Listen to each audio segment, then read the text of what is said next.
Friends బాగున్నారా? మీరు ఎంత బాగుండాలని కోరుకుంటున్నాం. ఈ రోజు మన ఛానల్లో క్యారెట్ హల్వా చేసుకుంటున్నాం. దానికోసం ముందుగా స్టవ్ వెలిగించుకొని ఒక బాండ్లు పెట్టుకోవాలి. బాండ్లు బాగా వేడిన తర్వాత కొంచెం ఆయిల్ వేసుకోవాలి. మేము నెయ్యి వేయట్లేదు, ఆయిల్ వేసుకుంటున్నాము. ఒక స్పూన్ దాకా ఆయిల్ వేసుకున్నాము. ఇంట్లో నెయ్యి లేనప్పుడు ఈ విధంగా ఆయిల్ కూడా వేసుకోవచ్చు. సంపూర్ ఆయిల్ వేసినాను నేను. మా ఇంట్లో తిన్న వాళ్ళు కూడా ఉండరు, నెయ్యి వేస్తే కొంతమంది తినరు, అందుకే ఈ విధంగా వేసాము. ఆయిల్ బాగా వేడిన తర్వాత జీడిపప్పు వేసుకోవాలి. జీడిపప్పు ఈ విధంగా బద్దలుగా చేసుకొని ఓపెన్ చేసి పెట్టుకోవాలి. ఆయిల్ కాలిన తర్వాత ఆయిల్లో వేసుకొని బాగా వేపుకోవాలి. ఈ బాగా గోల్డ్ కలర్ వచ్చేదాకా వేపుకోవాలి. ఈ విధంగా గోల్డ్ కలర్ వచ్చిన తర్వాత తీసి ఒక ప్లేట్లో పెట్టేసుకోవాలి. ఈ విధంగా తీసి పెట్టుకోవాలి. చూసారు కదా, ఈ విధంగా వేగాలి. ఇప్పుడు మనం ముందుగా క్యారెట్ తురుము పెట్టుకున్నాము. ఒక 3 గడ్డల తురుము పెట్టుకున్నాము. ఇది ఆయిల్లో వేసుకొని పచ్చి వాసన పోయేదాకా వేపుకోవాలి.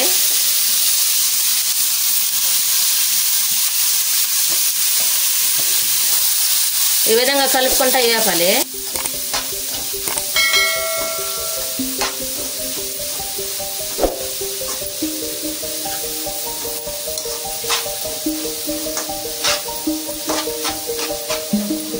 ఈ విధంగా పచ్చి వాసన పోయేదాకా వేపుకోవాలి.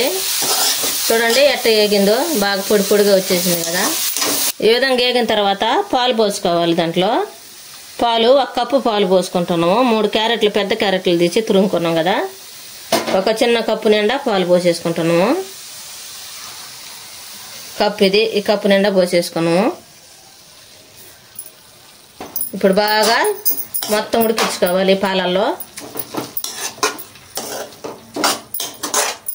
A few moments later. ఈ విధంగా మనం 1 కప్పు పాలు పోసుకున్నాం కదా, పాలన్నీ బాగా ఇనిక్కొని బాగా ఉడికింది. ఇప్పుడు మనము అదే కప్పు తోటి ఇంకొక కప్పు చక్కెర తీసుకుంటున్నాము. ఇది మొత్తం కలుపుకోవాలి.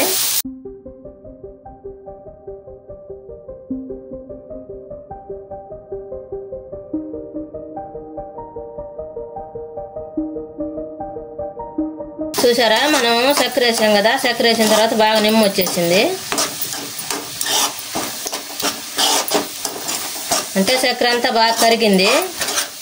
ఆలుకాయలు పొడి వేసుకోవాలి. బాగా నలగొట్టి ఆలుకాయలు పొడి వేసుకోవాలి.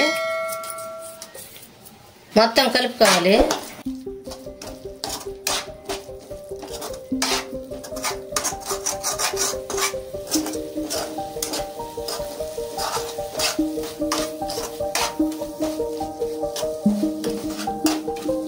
ఇప్పుడు స్టవ్ ఆఫ్ వేసుకున్నాము. ఆలుకాయలు బాగా ఉడికినాయి కదా, ఇప్పుడు ఒక బౌల్లోకి తీసుకోవాలి. మొత్తం బాగా ఉడికింది అంతా బౌల్లో తీసుకున్న తర్వాత ముందుగా మనం జీడిపప్పు వేపి పెట్టుకున్నాం కదా, అవి కూడా దాని పైన వేసుకొని డెకరేషన్ చేసుకోవాలి.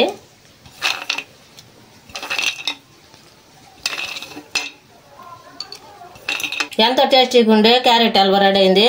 మీరు కూడా మీ ఇంట్లో చేసుకుని ఎలా ఉందో మాకు కామెంట్లో పెట్టండి. కొత్తగా ఎవరైనా మన ఛానల్ చూస్తున్నట్టయితే సబ్స్క్రైబ్ చేసుకోండి.